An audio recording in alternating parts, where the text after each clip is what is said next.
Are you ready for Insane Mode? I hope not, because we're going to the Insane Store first. So, the Insane Store is not available on the 360 version of the game, and that's because this store sells stuff that was originally in some of the DLC packs for the 360 version.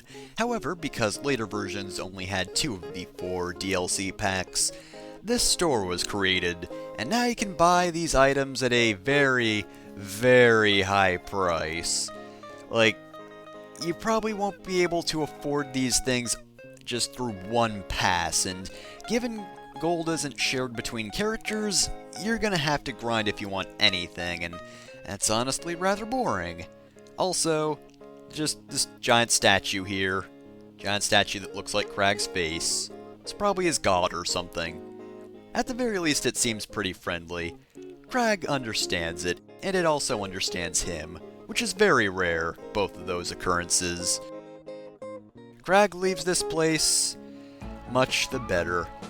However, that's not going to be for long, because now we're actually going to start Insane Mode. So, the gist of Insane Mode, as you might guess, it is basically the hard mode of the game. Everything is about 10 times tougher than it is in the normal game, or so I've read. Basically, everything just gets a big ol' buff, and apparently that's just 10 times as much as it was before. I'm pretty sure that doesn't apply to every last thing, though. It's probably balanced a little better than that, right? It would be ridiculous if it was poorly balanced, wouldn't it be? Okay, but in all seriousness, if you're not adequately prepared for Insane Mode, things aren't going to be kind to you. They're probably going to beat your face in about, I'd say 5 seconds. The barbarians, of course, are the easiest since they were the first enemies, and honestly, they're actually kind of fun to fight at this point, because if you just start Insane Mode right after beating the game, they're probably going to be at your skill level still. Later things, however, you kind of need to grind for.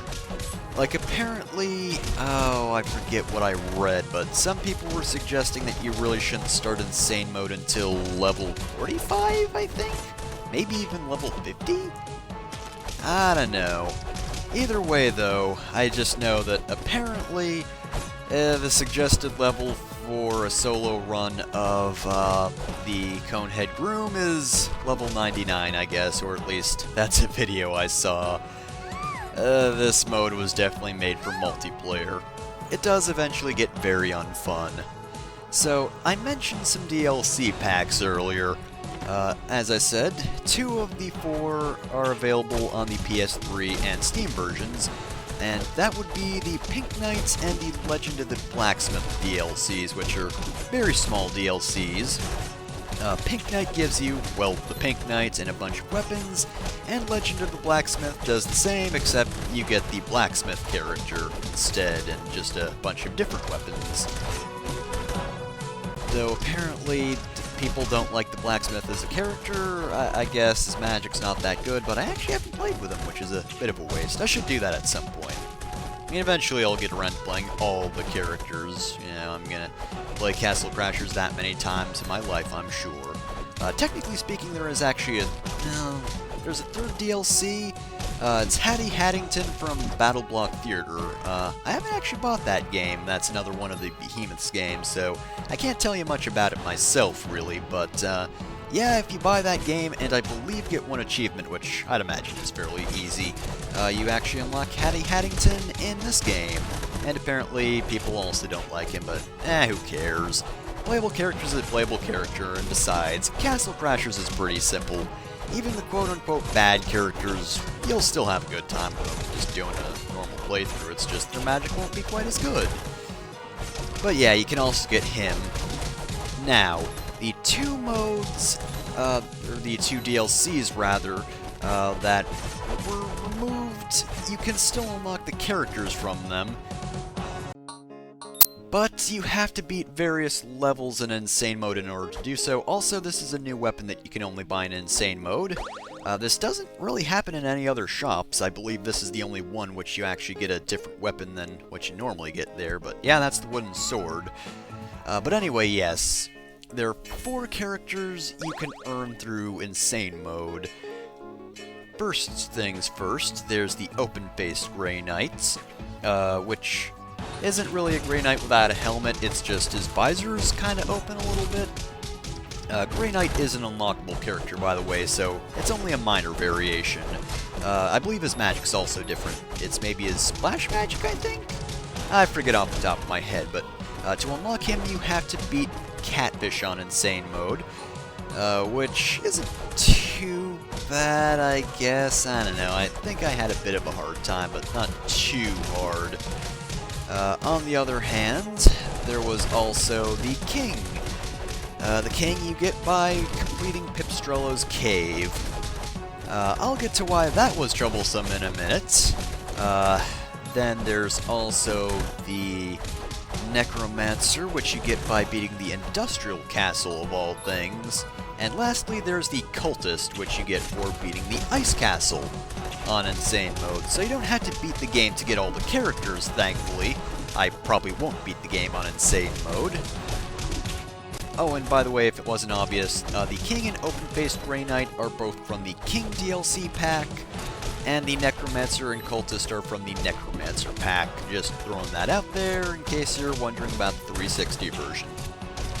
But anyway, I was actually considering playing up until the point where I got a game over, but I decided to just do the first section up to Barbarian Boss, because I didn't really know when I would die, and how much disk space this would take, so, you know, just to be safe, I decided not to do that, and just kept with this stage. But I can tell you, however, I did fairly well on my first time through the game. Like, I got to Pipstrello's Cave. Now, here's the problem, though. Pipstrello himself is actually, he's not even that much more difficult a boss. But the thing is, you know that tongue attack that he does? That's a one-hit kill in this mode. It does 999 damage. So if you get hit by that, you're just dead. Just on the spot. Now, normally I don't get hit by that tongue attack, and I'm pretty sure I more or less did a no-hit run of Pipstrello when I did that boss. I probably got hit by something small, but I don't think I actually got hit by the tongue. And normally I don't. I don't think AI changes too much on Insane Mode, but I died a lot to Pipstrello. Like, kind of an embarrassing amount of times, really. Like, one fluke was understandable, but I lost quite a few times, so yeah, that's where my run ended, just if you're curious.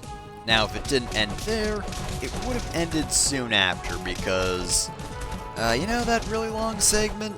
You know, with the cone heads and all? Oh, you better believe that gave me trouble. The section leading up to it, not Flower Fields itself, but once you get onto the roof of the castle, that killed me a few times because of the giant, or the beefy Conehead Knights. And that dude can realistically kill the Grey Knights that are with you if you're doing Insane Mode. And he can actually tear you apart pretty easily. And then there's the wedding section itself, which isn't the hardest thing on the planet. It's a bit of a slog, though. The real problem, of course, is the Conehead Groom, who killed me many, many times. I did beat him eventually, but it took me quite a few tries, and guess what? There's no checkpoint before that boss. Meaning, if you die to him, you have to do the whole Wedding Crashers segment again. Yep, right from the point where you fall on top of the cake, you gotta go all the way up until Conehead Groom. Now, thankfully there is a checkpoint after that, so that was a relief, but still, that took me a while. And I think I left off on Industrial Castle, maybe? I think I beat Lava World without too much of a hassle. Probably. It's been a little while since I played Insane Mode. But I just kind of got a little bored and frustrated at it, because, you know, it just becomes way too tedious to play Insane Mode. Because everyone is really, really buffed, and I distinctly remember Industrial Castle. Sandwiches actually do carry over into this mode. Various key items do not, such as the compass and the like, so you can't actually skip that much, but you do keep your sandwiches. Now, if you run out, you have to buy more, so that could be a problem. But you do keep sandwiches, so I decided to be a bit of an ass and try to do Industrial Castle early, and let me tell you, game wasn't having that. It killed me pretty quickly.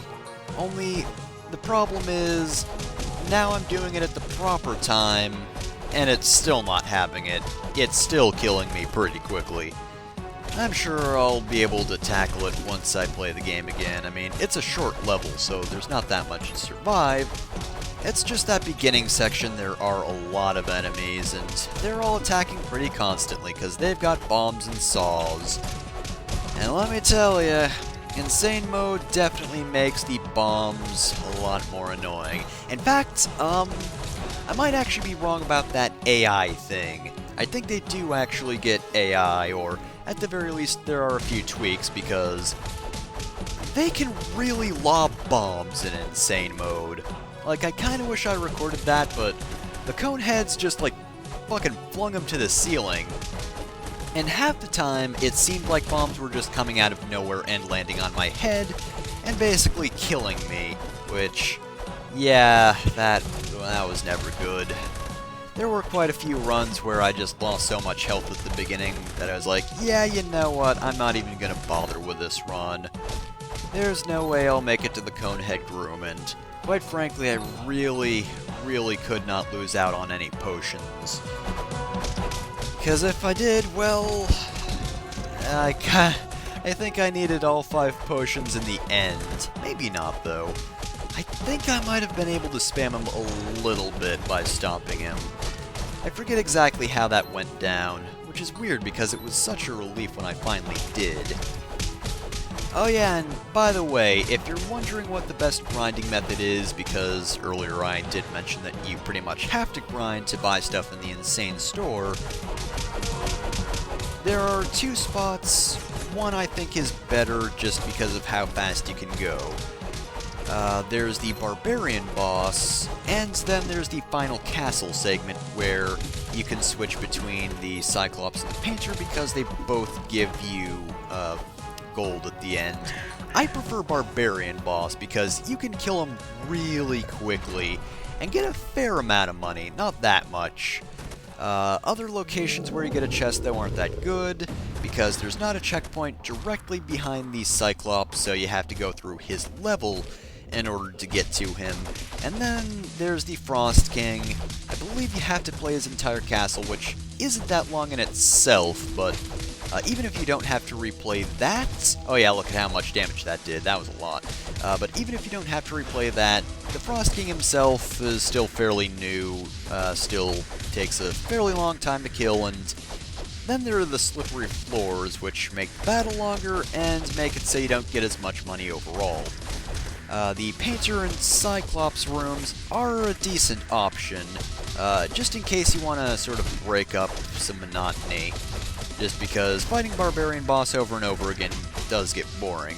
I mean, he's not even going to do anything before you kill him in that instance. At the same time, I don't think breaking up the monotony really does that much because both battles, well, the Painter's a decent battle, Cyclops really isn't. Even then, the Painter takes at least a little while to kill, he's not that fast, and he doesn't really give you that much more money for actually killing him. You get a decent amount for Barbarian. Basically, I think what my plan is, I'm going to grind once per character, just because grinding multiple times in a row for some reason, I just don't like doing that. But, yeah, it's gonna be a while before I actually get all the stuff on Insane Store. Plus, I've forgotten what I already have, which kinda sucks, but... We've killed a Barbarian boss, had a lot more health, did pack a punch, but in the end, honestly, I didn't really think he was that bad. But as I said before, it only gets harder from here. Thieves' Forest isn't too bad, Catfish can be problematic, but After that, though, it does become a bit of a struggle. Once you hit Pipistrello, and then you get to the cone heads, and it's just all bets are off. But that's pretty much it for Castle Crashers. Unless I show off multiplayer in the future, that's gonna be it, because there's really nothing else I can show off solo that, really hasn't been, at the very least, stated or brought up or anything like that. Like, you've seen animal orb descriptions and the like, and weapon descriptions. It's not huge stuff, so that's the last bonus part of Castle Crashers. And for now, Crag is going to wander off into the unknown of Insane Mode.